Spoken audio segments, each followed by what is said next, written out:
coming in, but this is a jam-packed session, so I don't want us to waste any time. So first of all, welcome to this session on taking happiness seriously. Can we, should we, would it matter if we did? Effective altruism is driven by the pursuit of maximising impact. But what counts as impact? One approach is to focus directly on improving people's happiness, how they feel during and about their lives. In this session, Michael Plant and Mark Fabian will discuss how and whether to do this, and what it means for the project of doing good. So first we'll have Michael Plant, who will present the positive case on why happiness matters and how it can be measured. Michael is the founder and director of the Happier Lives Institute, which is a non-profit research institute that searches for the most cost-effective ways to increase global wellbeing. He's also a postdoctoral research fellow at the Wellbeing Research Centre in Oxford, and he has a PhD in philosophy from Oxford, and his thesis, which was on philosophical issues related to effective altruism, was supervised by Peter Singer and Hilary Graves. We'll then hear from Mark Fabian, who will act as a critical discussant and highlight key weaknesses and challenges with the idea of taking happiness seriously. Mark is an assistant professor of public policy at the University of Warwick and a fellow of the Bennett Institute for Public Policy at Cambridge.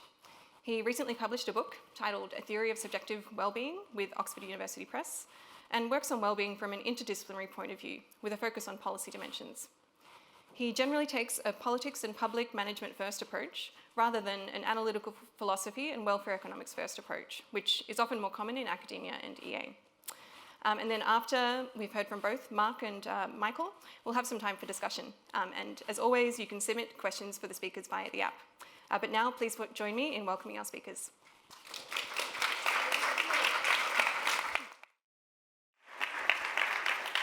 Oh, those lights are brighter than they thought they would be. Hello, everyone. Thanks very much for coming. So let me start you with a real-life moral dilemma. For £1,000, you could double the annual income of one household living in absolute poverty. You could provide 250 bed nets, which would save, in expectation, 1/6 of a child's life, or a 1 in 6 chance of saving a child. You could treat 10 women for depression by providing a 10-week course of group therapy, or you could deworm over 1,000 children. And of course, what we want to do is to do the most good. But the question is, how do we know? How do we know that we're doing that? Where am I? Oh, okay. And I want to point out there are really two paths to measuring impact here. So the first is what I've called the objective indicators approach, which I think is just sort of the default approach that society has taken for the last 100 or so years to think about impact. We look at objective measures of well-being, such as health and wealth, and then we make intuitive trade-offs between them.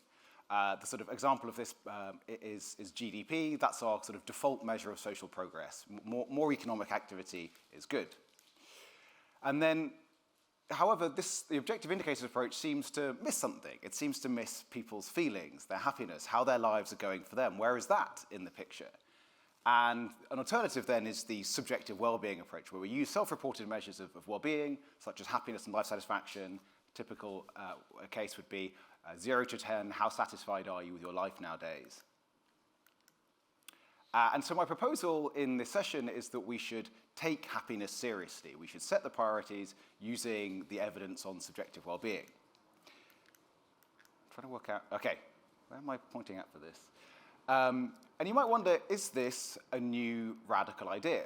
Well, the first steam train, the Colin Brookdale locomotive, was built in 1802. And the idea that we should take happiness seriously is as old as that. So Thomas Jefferson, writing in 1809, said, "The care of human life and happiness is the first and only legitimate object of good government." Jeremy Bentham, writing in 1776, said, "The greatest happiness of the greatest number is the foundation of morals and legislation." And looking further back, you have Aristotle, who said, "The happiness and meaning and the purpose of life is the whole end and aim of human existence." So this idea is old. It's older than the steam train. It has real lineage to it. I'm having some troubles with my clicker here. But what is new is that now we have data. So it was only after the Second World War that there started to be large-scale surveys of households on how their lives were going. So Gallup was founded in 1946. It's in 1972 that two countries start having nationally representative samples of subjective well-being, the US General Social Survey, the Gross National Happiness Index in Bhutan. These are my old slides, never mind. And in 2005, there's the first global survey on well-being. There's the Gallup World Poll, which runs in 160 countries, surveys 98% of the world's population. In 2011, the UK starts to collect and measure data on well-being. So the UK is kind of weirdly enough a world leader in measuring well-being. We'll hear more on that later. In 2012, there's the first edition of the World Happiness Report. So people sort of quote-unquote know that the Scandinavian countries are the happiest, but in fact, it's only been 10 years that this survey's been running. That's just how recent this is. In 2022, the UK's Treasury publishes a framework for how to do policy appraisal in terms of well-being, so not just in pounds and pence, but how to do it in terms of well-being. And now there are 20 countries around the world that measure, the national governments collect and measure well-being. So this is started not too long ago, and now it's really gathering steam, pun permitted. So we now know quite a lot about what happiness, how to measure happiness and what drives it. But what I don't think we know so much about is what the priorities are. So this project of taking happiness seriously hasn't yet really taken off. And when I started to look into this when I started my PhD in 2015, and I found myself, I really believed in the ideas of effective altruism. We should do the most good we can with our resources. But I also thought that we should take happiness seriously. We should look at the research on subjective well-being, and we should bring them together. They seemed like two obvious ideas that should be combined. And I was surprised to learn that, as far as I could tell, no one really seemed to have done this before, and that was the kind of the project I got started on. Now, in retrospect, maybe I shouldn't have been so surprised. I think it would have been difficult to do it really much earlier because just there wouldn't have been the evidence available, but now there is. And I want to flag there are really two projects to think about here. There's the kind of the direct impact project, so how can we use happiness research to find better marginal funding opportunities? And then the big scale, the moonshot, is to think about how can we engineer a paradigm shift so that when societies think about social progress, when philanthropists and policymakers are thinking about measuring what they do and having impact, that they put well-being at the heart of that. And because we spend an enormous amount of resources around in our societies trying to find ways to improve people's lives, then to spend this a little bit better would have an enormous impact. I think we can probably spend it quite a bit better. So hopefully that has many of you on board, but now let's get into a little bit more detail. So I think there are, where am I? Okay. So there are 3 parts. Let's break down the case. There are three three parts to this case in taking happiness seriously. So one is that happiness matters. It's actually something that we care about. We can measure it by asking people how they feel. Our predictions about happiness are often wrong. And of these, I think I won't need to do too much to convince you of the first. The second and third ones I might need to do more on. And so my overall suggestion is that we should take happiness seriously. We should set priorities using the evidence on subjective well-being. And I want to flag here that when I talk about increasing happiness, I'm not just about making happy people happier. This is about reducing misery as well. And in fact, that's probably where the priorities lie. First, happiness matters.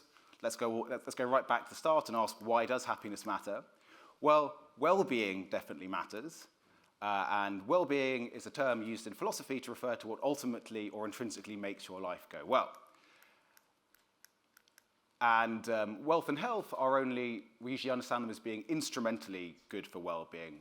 We want to be richer, not just because being richer is good, but we want to be richer because we think that will improve our well-being. And so now we can ask, well, okay, we care about well-being, sure, but what is well-being? And philosophers have 3 theories of well-being. This comes from Parfit, the canonical list. So one is preference satisfaction. Your life goes well to the extent that you get what you want. The second is hedonism. Your life goes well to the degree that you're happy. You have overall positive experiences. And the third is the objective list. There's more to life than happiness and desires. Maybe there are some more objective things, such as love, knowledge, success, meaning. But I don't need to convince you that happiness is the only thing that matters to convince you that it matters. You don't need to be a hedonist to be concerned about this. I mean, everyone thinks that happiness matters to some extent, and if you didn't think people suffering their misery was some part of your moral theory, then I think that would be absurd, monstrous. I think you'd really have missed the point about what ethics is about. Yet, standardly, when we put our priorities together, we don't tend to kind of directly account for the human experience in doing that. So how do we do this? Well, one way which is really common and you're probably very familiar with is the quality adjusted life year. It's a way of measuring quality and quantity of life. And the way these numbers are constructed is that people are asked to engage in hypothetical trade-offs. So how bad would it be if you lost your leg compared to living a certain number of years in perfect health? But the problem with these is that these are asking people to make predictions about what they would choose about experiences they haven't yet had. And one thing we probably really want to know is, well, how bad is it if your leg falls off? How does that really affect your well-being as you live it? And that's the bit which is missing out of QALYs and disability-adjusted life years as well. So this approach in taking the objective indicator approach, it's common outside effective altruism. It's kind of been the workhorse within it. So this is how GiveWell has been doing things. Looking at years of doubled income and comparing that against the value of a life saved. And I don't want to kind of beat up on GiveWell here.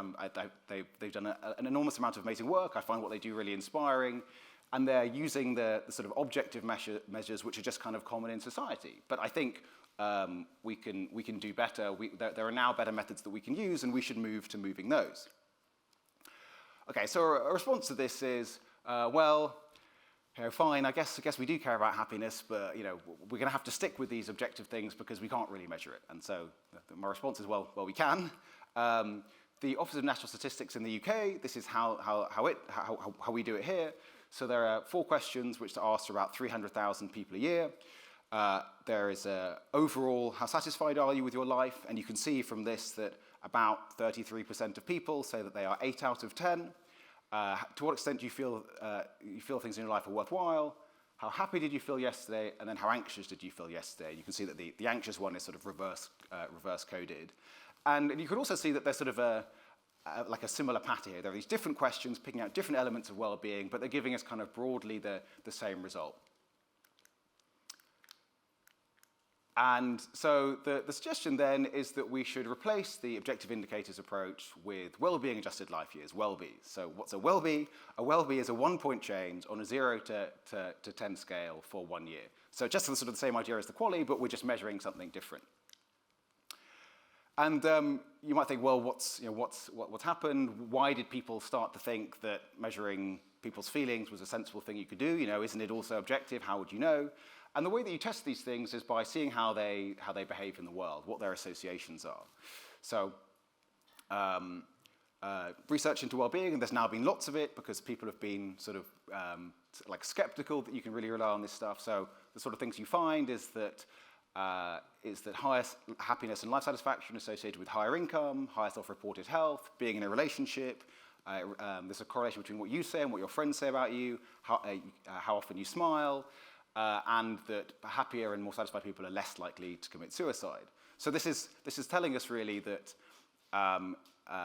if you want to know how happy people are, asking them how happy are you is actually a pretty good way to find that out. So it's sort of deceptively simple. And the alternative to this, to kind of maybe beat up slightly on The Economist, is that if you want to know how someone's life is going, if you wanted me to know how your life is going, would you rather that I asked you, how are you feeling, or would you rather I looked in your wallet, saw if you're employed, that sort of thing? It seems like we really want to know what people say about their own lives. That's how we communicate normally, and that's what we should expect when we do our prioritization. You might wonder how much we can trust this stuff in an international setting. Are people really, is there a common sense of how people are answering these questions? So this is from the World Happiness Report, and you can see that the Scandinavian countries are at the top with an average of about 7.5 out of 10. I've put some middle countries here, and then at the bottom you see countries like Zimbabwe and Afghanistan around 2.5. Now, I think this is quite reassuring. I think if Afghanistan and Zimbabwe were giving themselves 9 out of 10, we'd really worry that people weren't using this, is this really that meaningful? But in fact, people do seem to be, this is reassuring, I think. And this is part of the reason why there's been such an increase in research in this, that people have thought, yeah, okay, this is what we care about. Turns out we can measure it. Okay, let's see what we can find. And there's been so I think this is now taking off. There are, of course, some challenges with happiness data. So with data quality, one question that I spend lots of my time talking about, can we really trust happiness data? I did this is one big topic in my PhD. One question you would ask is about, are the scales linear? Is going from a 4 to a 5 the same as going from an 8 to a 9? Another question is about comparability. Is your 7 out of 10 the same as my 7 out of 10? I'm not loving this clicker. Good luck with this, Mark. Questions of data availability, particularly in low-income countries. So if you just don't, you want the survey data, but it's not there, so what do you do? And then there are questions of, I've called these data interpretation, but you might think these are moral philosophy, just sort of straightforward moral philosophy questions. So you've got happiness and you've got life satisfaction. If they differ, what should you choose? How do you trade them off?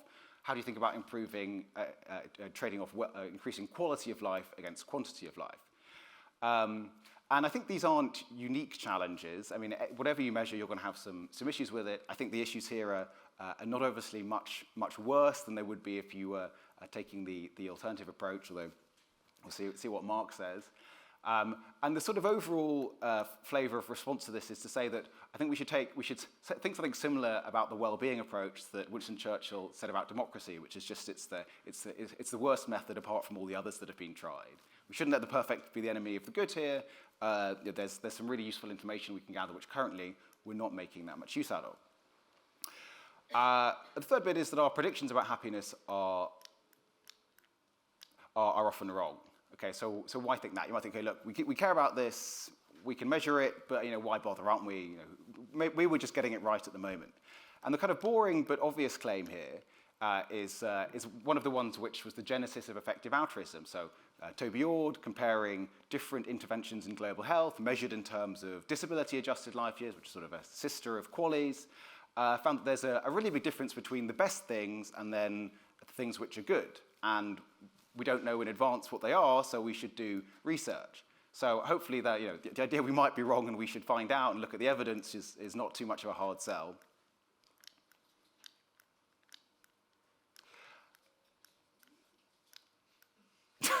This is really unbelievable.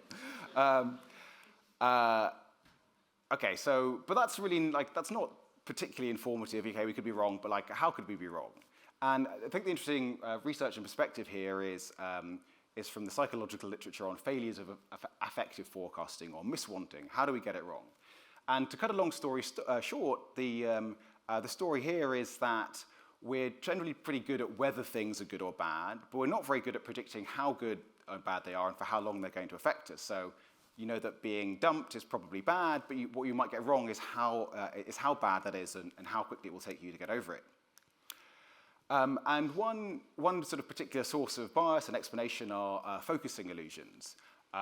So when you're imagining what it's like to be someone else, you pick up the bits which are kind of easier to imagine, easier to visualize. So if you're imagining someone really wealthy, you're imagining what it would be like to be a billionaire, then you're probably not accounting for what it's like for that person once they've got used to it and then just kind of living their ordinary life. And of course, this raises the question, well, okay, have we got the priorities wrong? It might just be that there's a bit of bias, but a bit of bias might not be enough to actually change what we're doing. And that's actually what got me looking into this during my PhD. Here's a picture of me giving a talk at Effective Altruism Global in 2017, full of youth and vigor before effective altruism stripped it out of me. And at that point, this was midway through my PhD, and I'm sort of speculating, well, we take this happiness seriously stuff, what might be fine? I'm talking about pain and mental health. I talk about the possibility of using psychedelics as a way of treating mental health, which certainly has picked up. But really then I was speculating. I was saying, look, we should look into this and see what we find. And lots of people thought this was mad, this was a waste of time, but fortunately there were a few donors who backed me and thought this was sensible. And so as a result of this, I was able to set up the Happy Lives Institute and actually do the work and investigate. So we're a small team. We don't have open philanthropy funding yet, but we're working on it. And I really want to thank particularly my two colleagues, Joel Maguire and Samuel Dupre, who have worked on this so assiduously for the last few years and really kind of allowed this to happen. And the plan when we started was to reassess, in terms of wellbeing adjusted life years, the sort of canonical EA recommendations to see if taking happiness seriously would change the priorities, a sort of proof of concept. And we compared 4 interventions: cash transfers, treating depression, deworming, and bed nets. 3 of those 4 are sort of part of the familiar list, and treating depression is new, and we wanted to see how it would stack up. And at the end of 2022, we completed that, and we thought we concluded that it does. So let me very briefly tell you about our research, our results. We did lots of work on this. I can't go into the details. I'm just going to give you the highlights. So if we're thinking how does this change things, then we need to start with kind of the existing view. So I'm taking the cost effectiveness numbers from GiveWell. This is in comparisons of cash transfers. So cash transfers are our cost effective as cash transfers. GiveWell hadn't had analysis on treating therapy for depression, treating depression with therapy. So presumably it's less cost effective than cash transfers or anything else. Deworming the world, about 18 times better, and malarial bed nets about 13 times. And let me tell you about what we find. So that's the background view. What do we get to and how does that change? So we looked at cash transfers and group therapy for depression. We did a meta-analysis of each. So we looked at the available studies, had about 140,000 people total across both. So we really tried to look at all the available evidence that was there. We did some kind of technical jiggery-pokery to convert it into well-being scores. And what we found was that the $1,000 cash transfer has about the same per treatment effect as group therapy for well-being. You can see that the cash transfer does have an effect, it has a much longer lasting effect, but the effect from treating depression is larger, but it fades sooner. And so the effects are about the same, but it costs you, if you're delivering a $1,000 cash transfer, it costs you a bit more in total to do that. And then treating depression is about $100, $150 per person. And so what drives the difference is the cost. At the end of last year, we looked at deworming. So there's been sort of open questions over whether deworming has a long-term effect. We looked at that there's kind of one study that people are familiar with, that kind of the GiveWell uses and other people use to track the effects of deworming over time. There was some happiness data in there, which it turned out no one else had looked at. And so this is the effects of deworming over time. You can see that they're not statistically different from 0. And if you take these very seriously, then you'd conclude that deworming is making people worse off. So we just assume that there's no clear effects here, which is, like I say, consistent with this kind of wider picture of, it's unclear how much long-term effect there is. And of course, the point of the happiness approach is that let's say you have your deworming, that should change your life in some ways. You should pick up those changes, and then the changes in people's life circumstances should be reflected in their self-reports. That's what we see with the rest of the literature. So, if it makes a difference, you should hope that you should see it. So here's what we get through the subjective well-being approach. We found cash transfers are effective as cash transfers. That's the benchmark. We find that therapy for depression is about 8 times more cost effective. So that's the really big result, because that hadn't featured in our understanding before. But taking a well-being approach allows us to measure that and to find it. We're not so sure about the effect on deworming. So I've just given you the overall numbers, but there's lots of uncertainty here, and we've tried to model that. The line in the middle is deworming. That just represents that it's a very cheap intervention with an uncertain effect, so the distribution is really large, so that's how we kind of got to our results for these different quality of life interventions. So GiveWell have also, just in the last couple of months, they looked at our numbers and they kind of formed their own view. And so GiveWell's conclusion was that therapy for depression is about twice as good as cash transfers. And I want to say three quick things about this. First, I'm really delighted that GiveWell took an interest in this, and they thought, okay, this well-being approach is reasonably sensible. Secondly, I think it's significant that even on the sort of more skeptical view that GiveWell ended up taking, it's still twice as effective as cash transfers. So there's real kind of agreement here that we're finding something new when we're looking at improving quality of life. And thirdly, overall, we kind of didn't find much reason to update in result of GiveWell's analysis. So what the GiveWell researcher had done is look at the bits of evidence and say, I'm not quite sure about this.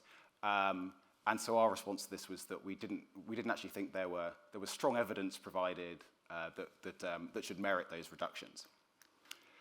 The further question is, well, okay, I've given you these quality of life interventions, but how does this compare to saving lives? That's something that's very kind of commonly popular.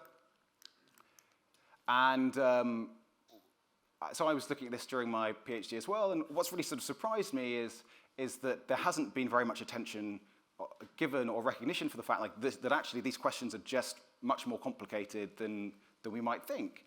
So I'm not going to go through all of the details, but there are different philosophical issues about how bad death is. Does life sort of start at birth? Is it better to save a young child than a newborn? It should be more interested in living well than in living long. And there's a further question of kind of where the neutral point is. When is life as good as death? If you're putting it on your 0 to 10 scale, is it 0 out of 10? Is it 5 out of 10? Is it somewhere in between? How do we know? And these are genuinely difficult questions. So there is no sort of one simple answer for how to do the comparison.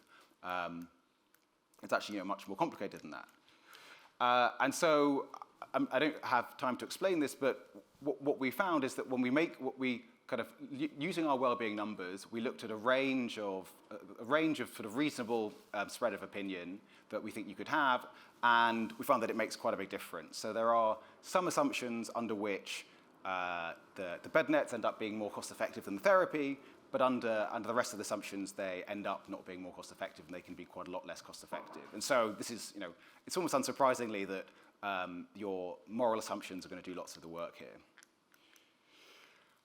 So that's where we get to in the end. As I say, with the how you think about comparing improving lives to saving lives really depends upon the assumption. So we find it's sort of between 1 and 12 times as good as cash transfers. And then GiveWell ended up concluding it was about 9 times better than cash transfers. But that's as a result of kind of plugging in their particular a set of assumptions, sort of the house view. And I think their assumptions are amongst the least favorable you could take towards saving lives. So let me wrap up. So what I hope I've been able to convince you of is that we should take happiness seriously, and that we can. Happiness matters, we can measure it, we're often wrong about it. And certainly it's telling us a new story when we're focusing on improving people's lives. There's a really different picture from what we think matters from what perhaps does. In the Happy Lives Institute, our next steps are to search for even more cost-effective interventions and organizations. We currently have one charity that we recommend, which is Strong Minds. We'd like to have other things that we recommend. It's not that we think the other things are terrible, that's just all we've been able to look at and vet. We hope to have a couple of other things in mental health and not mental health by the end of this year, but I can't depends how the research goes. We want to do foundational work on developing the wellbeing methodology, so working out some of the kinks, such as, is your 7 out of 10 the same as my 7 out of 10?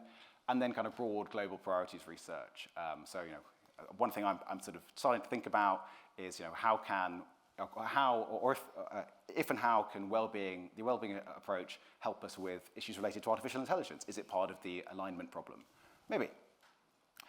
So to remind you then of what I said at the start, there are two goals here. There's the short-term goal, which is just to find more impactful funding opportunities, and we hope to do that. But really, the longer-term piece is to change our paradigm, to think differently about measuring what matters and how we can do good, and to sort of engineer wider societal change as a result of that. So I think this is an exciting moment. The idea that we should take happiness seriously is an idea which stretches back to the Enlightenment, if not further. But now is the first time in human history we can do this in a scientific way. We can really find out what improves people's lives and realize this dream of working out how best to improve the human lot. So I think this is a big moment.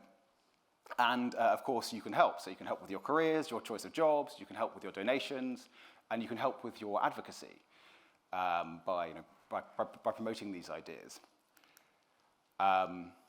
Victor Hugo said that nothing is as powerful as an idea whose time has come. I think this idea's time has come. Thank you.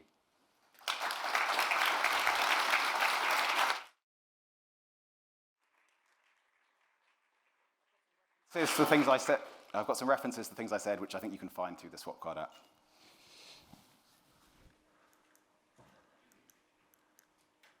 All right, cool. Thanks, Michael. Oh, my mic's coming on. Lovely. All right, so this is a rejoinder. Michael, the clicker is indeed problematic. All right, so I just want to thank Michael, well, first, everyone for coming. This is the biggest audience I've ever presented my nerd interests to, so I really appreciate that. I want to thank Michael for inviting me to comment. As you'll see, my comments tend to be fairly spicy and provocative, so I think that was a very robust act on Michael's part. And I also want to preface my comments by saying that I'm broadly think that HLI's work is a step in the right direction for effective altruism. Broadly, this idea that we should take subjective opinions about well-being seriously, I strongly agree with. And I also think that the idea that we should focus on good lives, not just more lives, is a very important consideration. My concerns are more about happiness and life satisfaction as ways of cashing out well-being. I don't think that's a particularly good definition. I really don't like life satisfaction scales very much at all. But as Michael said, if you knew how the sausage was made on income measures and preference satisfaction measures, you might also be very concerned about them.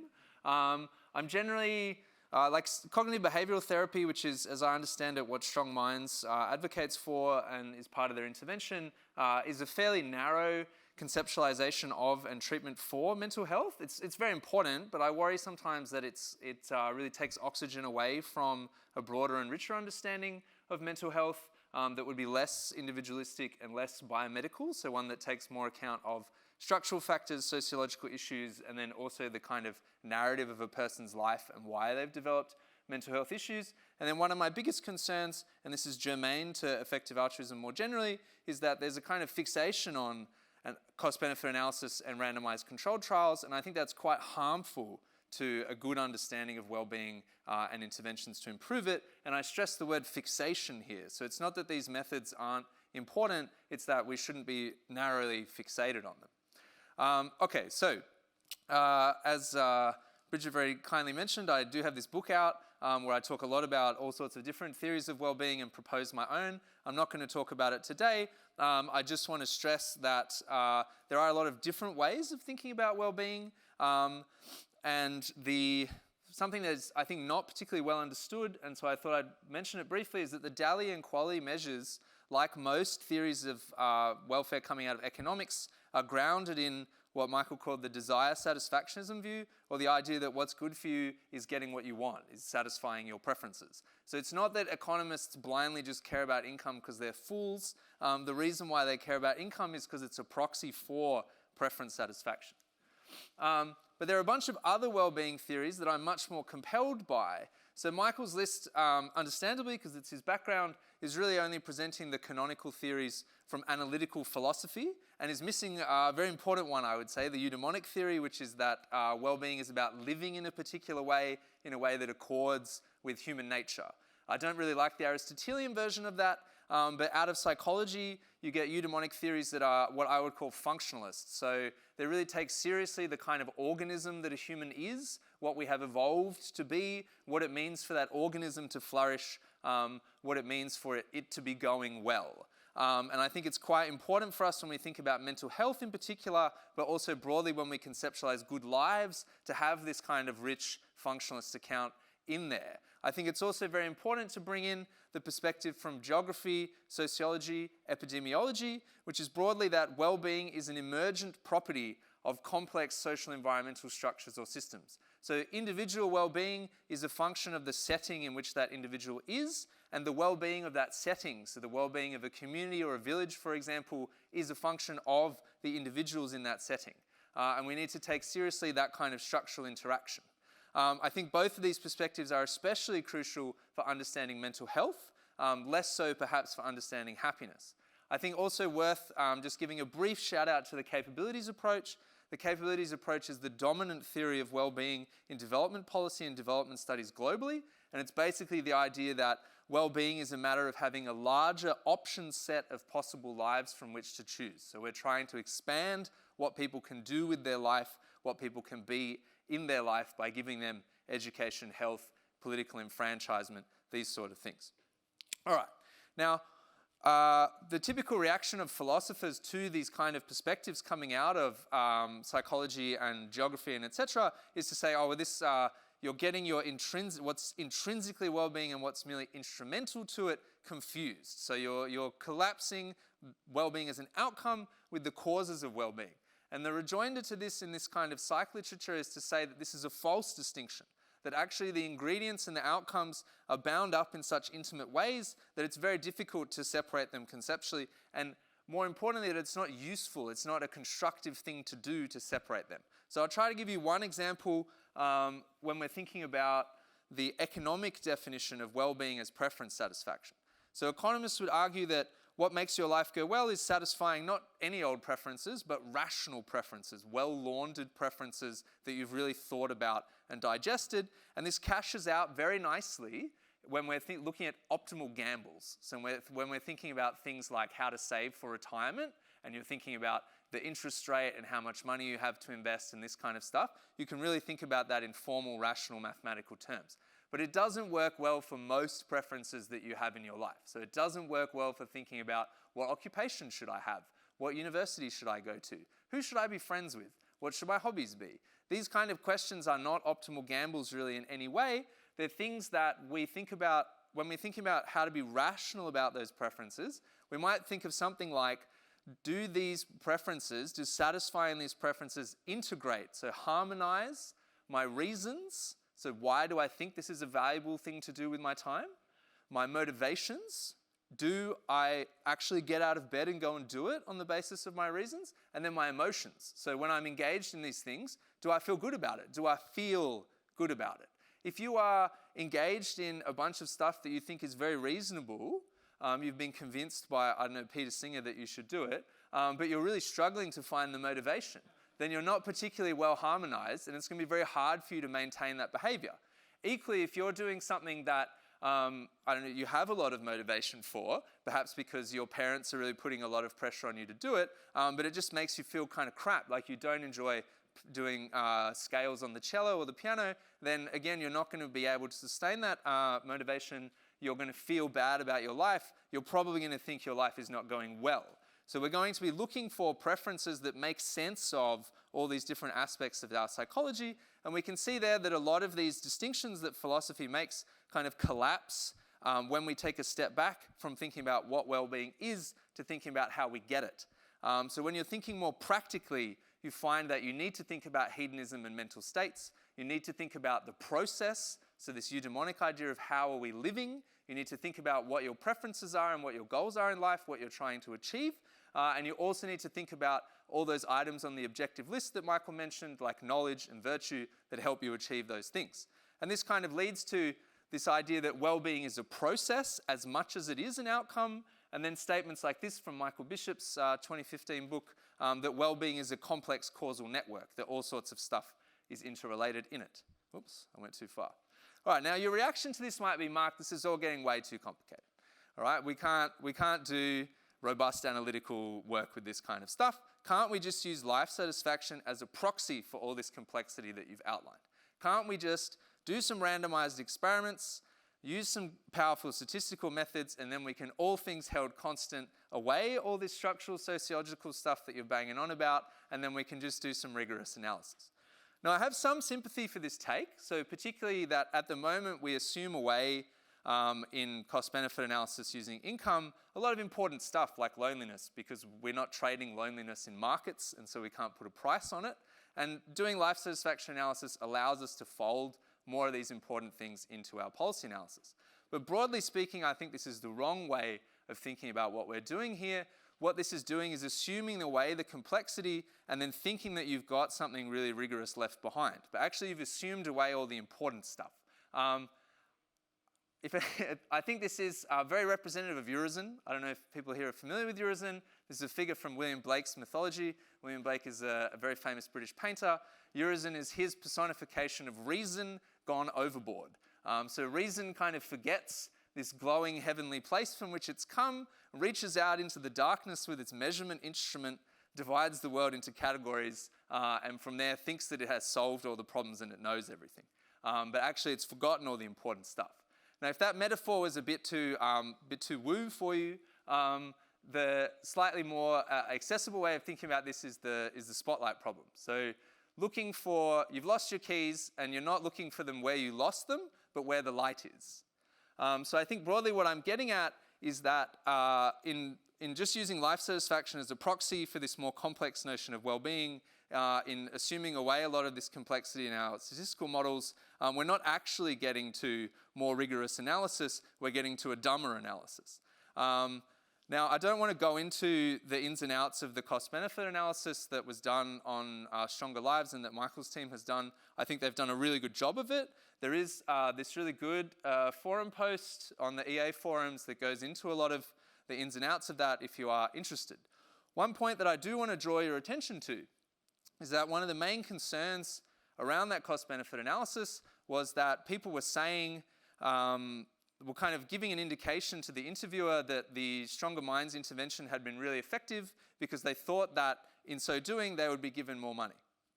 Now that might raise concerns about the cost-benefit analysis, but what it really undermines for me is that in order to understand what's going on here, we need qualitative methods. Now, this is part of what we call causal process tracing, and I think this is becoming increasingly common in even the most extreme sort of ideologue randomized controlled trial circles, that you need to have qualitative aspects to a lot of your randomized interventions in order to understand what happened, to get a kind of rich sense of how things work, not just whether they work. I think similar kind of story with the searchlight problem when we think about cognitive behavioral therapy. It's very useful to do cognitive behavioral therapy. It's a really good treatment for a lot of symptoms of mental health. It can even treat some of the causes of mental health, like people ruminating on their body image. But it's potentially, if you use it as a narrow lens for understanding mental health, it's going to distract you from deep and complex issues like bipolar disorder, complex trauma, and these sort of things are quite prominent in the context in which a lot of effective altruists would like to take action. So in a lot of developing countries, you have heaps of trauma, domestic violence, poverty, histories of warfare, this kind of stuff that give rise to very complex mental health issues, in which case CBT is a bit too narrow a lens. Now, maybe you'd say that this Band-Aid is still valuable. I think that's absolutely true. My concern is, again, just about a reductionist approach and missing the forest for the trees. A big concern with not taking these structural issues seriously and understanding the context in which we're working is that the external validity of any randomized controlled trial that you do is poop, because you're not going to be able to replicate the context in any other further situation. So as much as you've got wonderful internal validity there, you don't have external validity, and so the value of that exercise is really not that high. A brief word on subjective measures. I love subjective measures. Completely agree with Michael that we need to take subjective measures more seriously. I'm even more extreme than Michael. I think we should take qualitative data from therapy sessions into consideration. That's how hardcore I am about subjective measures. I also think we could use a lot of these longer psychometric methods like the Wellbeing profile, which in the short form is 15 questions. My concern with life satisfaction scales, Michael alluded to some of these issues. This is ongoing work. Michael's part of an adversarial collaboration with me and some other colleagues. I'm the most skeptical. Michael's probably the most optimistic. I'm very concerned about the interpersonal comparability of these instruments. Imagine two individuals. Right? They have exactly the same life, and not only do they have exactly the same life, but they assess that life exactly the same way. So in their mind, they make the same assessment as to how well their life is going. What's different about these two individuals is how they map that assessment into the response categories on the scale. So exactly the same people, exactly the same lives.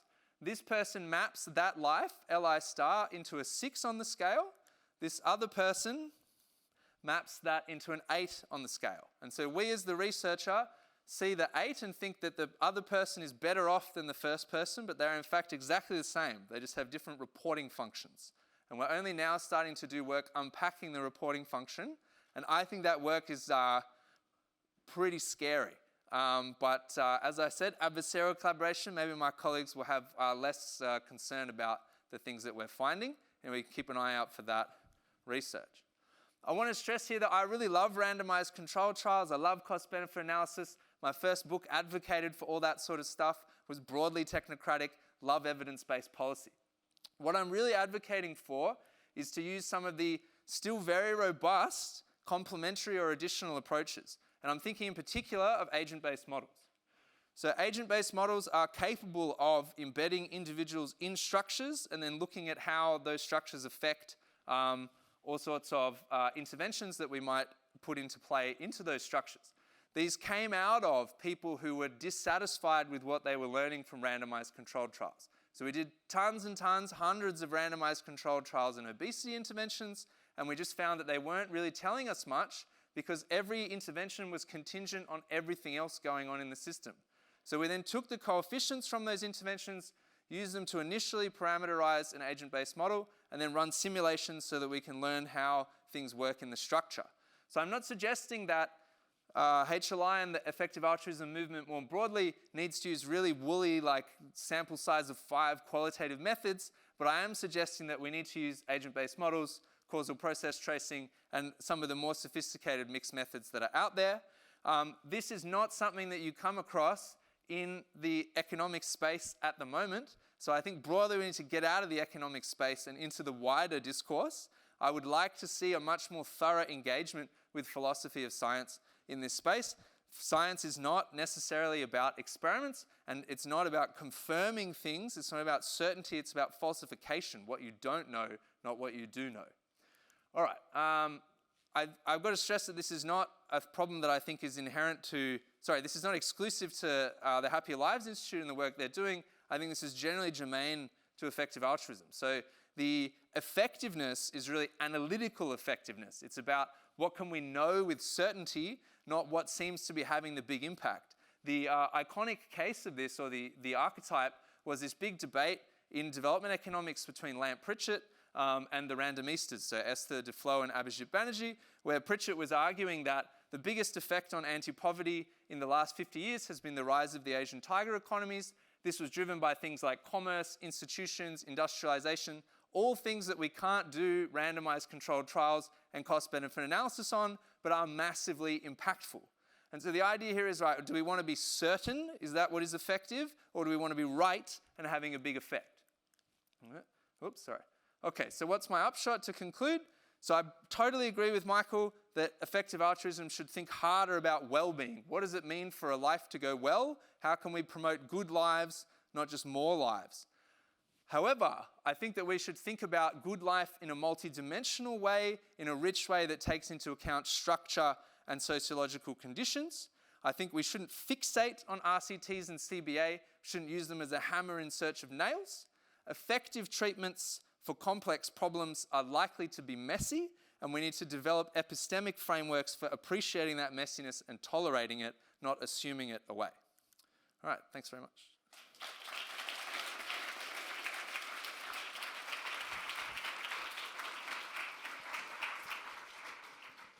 Okay, great. Thanks so much for that, Mark and Michael. We don't have that long. Oh, we've got maybe 10 minutes for questions. So if you do have questions, please submit them through the swap card app. But maybe just to start, Mark, I might start with you. Yes. And I think one of your last points was that effective treatments for complex problems are likely to be messy. Do you think that this messiness means that we shouldn't be trying to find solutions that could scale? Or do you think that, scaling is incompatible with, the complex and messy reality of the world? All right, yeah, thanks. Good question. I guess there's two things that come to my mind here. So the first one is that if you have a small-scale intervention, which I think is mostly what effective altruism and GiveWell kind of works on, like deworming is a discrete intervention that you do, and then if it works in a pilot, then you scale it up to a much larger scale. I think you can do that even with messy interventions that are hard to evaluate and hard to understand fully, it's not, the scale doesn't affect the issue of messiness. The messiness is around how certain you can be in what's going on. And if you see something that seems to be having a really big impact, but you don't know that through a randomized controlled trial, you know it through some kind of combination of mixed methods, and you have confidence in it in a kind of Bayesian sense, and then you can update, I think you can totally scale in that circumstance, no problem. The other thing that comes to my mind is that a lot of the really effective interventions are scale interventions. I think that's kind of Pritchett's point, is that when you're thinking about industrial policy or coordinating foreign direct investment, that's a very high scale intervention. It can't be done at a small scale, but precisely because it's so high scale, because it's macro, you basically can't approach it experimentally. And so in that case, again, you're going to be messy, you're going to be a bit uncertain, but I think that's fine. Yeah, okay. Michael, is there anything you want to say on that, or? Yeah, so I actually don't enormously disagree with, sorry, that's disappointing, I don't enormously disagree with Mark over this. I mean, so I think it's in some ways Mark is sort of pressing the kind of systemic change objection to effective altruism. Let's think big rather than focus on atomic changes. And so the kind of project HLI has been playing is very much in the vein of the man under lamppost looking for his keys. So we're seeing where people are. We're doing apples to apples comparisons. If we care about apples anyway, then we'll compare you to them to some other ones, and that's what we've done.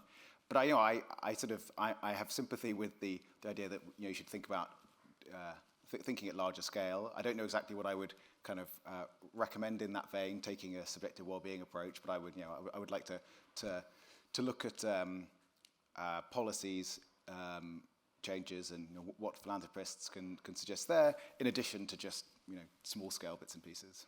Yeah. Okay.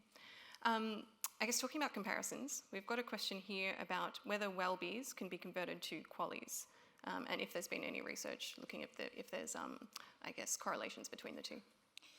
Yeah, so there's, I can't kind of give you exact sort of details and specifications, but part of what kind of motivated the well-being approach is that some sort of indicative evidence on this is that when you ask people to engage in trade-offs for qualies, people might say that some difficulty walking is about as bad as moderate anxiety or depression when they do the trade-offs. And if you think about it, there's just no way that's right. It can't possibly be the case that really they have the same effect on people's subjective well-being. And so the bit that seems missing from the quali relates to this challenge with hypothetical trade-offs and effective forecasting. We're sort of not very good at imagining people's inner mental lives. We're much better at the kind of the things we can picture in our mind. So the broad suggestion, the motivation is that qualis are going to underrate mental health, pain, kind of inner anxiety and suffering, and they're going to do much better. They're going to be sort of overrating the stuff you can see, like having your leg fall off. Yeah. But isn't anxiety and depression included in quali evaluation? Yeah, but it's one of the parts of the quali. Yeah. So there's other things there as well. Okay, so it's not given enough weight, perhaps. Yeah. Okay. So I think both of you kind of alluded to the evidence for strong minds, and we've got a question here about, I guess, the strength of the evidence. So, Michael, how confident do you feel about the effectiveness of the Strong Minds program? And do you know if there's been much work looking at the longer-term outcomes, I guess either on subjective well-being, but perhaps also on other metrics of income, education, or other measures of health? Yeah, so there's been quite a bit of debate on this, which I think is really excellent. I mean, that's how you move things forward, by the kind of clash of ideas, as we're seeing happen in lifetime. And I can't recapitulate the whole debate, but I mean, what we did was not just kind of look at one study. We did a meta-analysis. We looked at all the evidence together. We compared the program Strong Minds does to other sort of similar programs. It's in sort of the same region of effectiveness as them. We're not just like looking at Strong Minds' own sort of data and their, what they say in their publicity materials and taking that at face value. That would be a kind of a silly thing to do. But maybe the bit that's kind of more reassuring is that it's kind of the analysis GiveWell did, where even kind of they look at us, they apply some sort of researcher-based sort of subjective haircuts where they're a bit more suspicious of bits and pieces, and they still come out at saying it's 2 times better than cash transfers. So there's sort of there are disagreements over evidence. I mentioned that we accounted for uncertainty in that, but we still think that it's a really interesting finding, and we think it does stand out as the most cost-effective way of improving lives that we found so far. Yeah, okay.